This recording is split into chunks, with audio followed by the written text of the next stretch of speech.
নমস্কার তুঙ্গ সবাইরে আমার একটা নতুন ভিডিওতে স্বাগতম জানাই।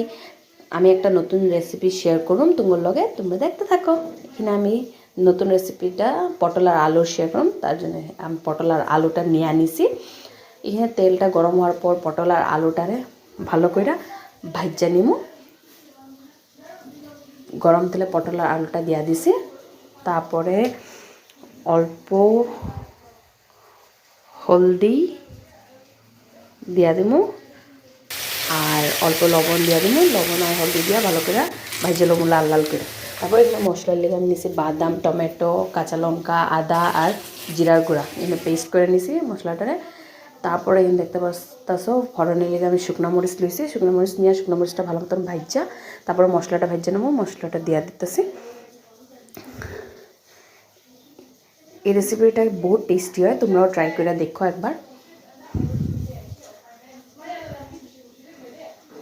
আর কে কে এরকম করে খাও পটল আর আলু কমেন্ট করে জানাইবা। এখানে দেখতে পাচ্ছ মশলাটাতে হলদি আর অল্প লবণ নিজের টেস্ট অ্যাকর্ডিং দিয়া দিছি।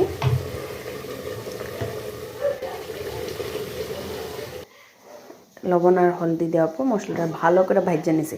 মশলাটা যখন অল্প অল্প তেল ছেড়ে দিছে, তারপর আমি ভাজা রাখা পটল আর আলুটা এখানে অ্যাড করে দিছি।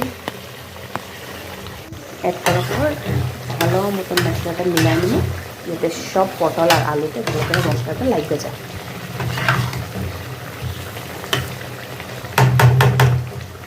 সুন্দর করে মিলানোর পরে এখানে দেখতে পারতেছো মশলা ভালো মতন মিলানো হয়ে গেছে। তারপর আমি জল দিয়ে দেবো।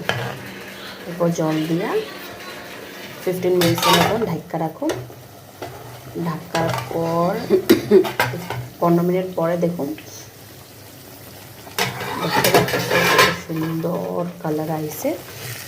আর এখানে খাইতেও বহুত টেস্ট হয়। কারা কারা এমনি খাও কমেন্ট করে জানাইবা, আর কারা কারা খাও নেই একবার ট্রাই করে দেখো কেরকম লাগে। তোমরাও ট্রাই করে কমেন্ট করে জানাইবা।